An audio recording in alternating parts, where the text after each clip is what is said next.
Hi everyone, welcome to the Highlights from Ukraine podcast, your daily audio summary of the latest news reported in the Ukrainian media. We would really appreciate if you could rate us in the apps where you're listening to this podcast: Google Podcast, Apple Podcast, Spotify, and others. This way more people would learn about the podcast and truth about Russia's invasion of Ukraine. My name is Artem, and here is the news. 426 days less the Russian invasion of Ukraine.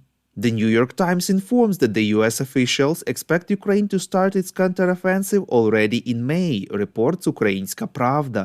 According to sources, the main risk is that without a decisive victory, Western support for Ukraine could weaken and Kyiv could come under increasing pressure to enter serious negotiations to end or freeze the conflict. Although Ukraine shares few details of its operational plan with American officials, the operation is likely to unfold in the country's south, including along Ukraine's coastline on the Sea of Azov, near Russian-annexed Crimea. While Ukrainian officials have said their goal is to break through dug-in Russian defenses and create a widespread collapse in Russia's army, American officials have assessed that it is unlikely the offensive will result in a dramatic shift in momentum in Ukraine's favor. However, Hanna Maliar, Ukraine's Deputy Minister of Defense, is skeptical of such predictions.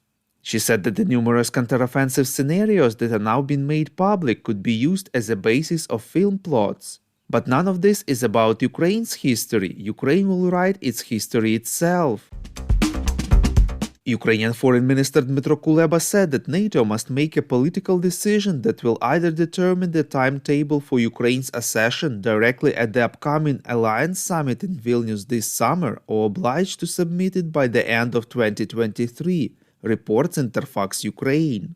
He believes that the alliance should send a written signal to Russia that the game is over. Ukraine is part of the West, it is on NATO's doorstep, and it will soon walk through the door. It is also important that NATO members decide which security guarantees they want to offer Ukraine now, before joining, and which of these guarantees will continue to operate after Ukraine becomes a member of NATO. The UK Defense Ministry sent Ukraine thousands of ammunition for Challenger 2 tanks, including armor-piercing rounds with depleted uranium, reports Interfax Ukraine. According to Deputy Defense Secretary James Heapy, the UK does not monitor the locations from where the Ukrainian forces fire depleted uranium rounds. President of Ukraine Volodymyr Zelensky, in his evening video address, informed about the Russian attack against the city of Kupiansk, Kharkiv region. The Russian forces hit the local history museum and nearby houses with S-300 missiles. 2 women were killed, 10 other people were wounded. The president added that in total, more than 60 museums and galleries in different regions of Ukraine have been destroyed or damaged by the occupier. The Cabinet of Ministers of Ukraine determined 6 settlements in Kyiv, Sumy, Kherson, Kharkiv, and Chernihiv regions for comprehensive restoration according to new principles, reports Suspilne. Prime Minister of Ukraine Denis Shmyhal said that one of the key principles of restoration is to build back better, which means to build better than it was before. According to the Prime Minister, cities of Borodyanka and Moshchun in Kyiv region, Trostyanets in Sumy region, Posad Pokrovsky in Kherson region, Tsirkuny in Kharkiv region, and Yahidne in Chernihiv region will be the first to undergo complex reconstruction. At the same time, Shmyhal emphasized that the implementation of this pilot project does not mean that the recovery process would not touch other settlements. The Defense Intelligence of Ukraine conducted a successful rescue operation to evacuate civilians from the capital of Sudan, Khartoum, reports Deutsche Welle. 87 citizens of Ukraine, mainly aviation specialists, pilots, technicians, and their family members, were evacuated from the zone of armed conflict.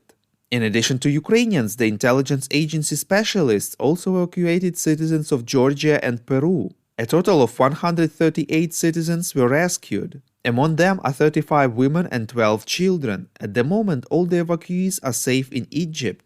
They are provided with necessary medical care, food, and water. Turkey, the largest buyer of Ukrainian wheat and barley, is introducing an important tariff on wheat, barley, and corn from 1st May this year, reports Ukrainska Pravda. The duty rate from 1st of May will be 130% instead of the current 0%. This measure is aimed at protecting domestic producers on the eve of the new season. The introduction of the customs duty by Turkey is taking place amidst the ban on the import of Ukrainian agricultural products by 4 EU countries.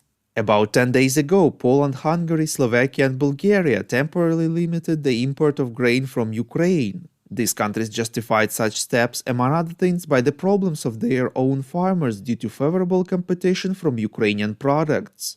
Transit of goods through Eastern EU countries is still possible. Ukraine received the third tranche of the EU large-scale macrofinancial assistance for 2023 in the amount of 1.5 billion euros, reports Espresso.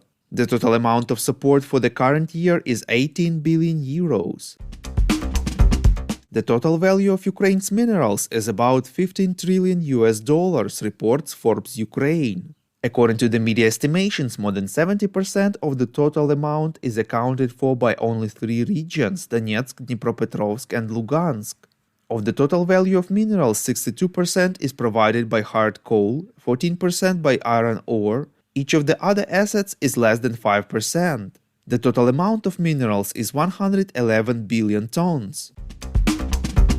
The Highlights from Ukraine podcast is a commercial initiative of just 2 people, and we need your help to grow. Share information about the podcast, rate us in the app, subscribe to our Patreon. With your support, we are getting better. We call on you to demand from governments of your countries to impose the toughest sanctions possible on Russia and its citizens to stop their invasion of Ukraine.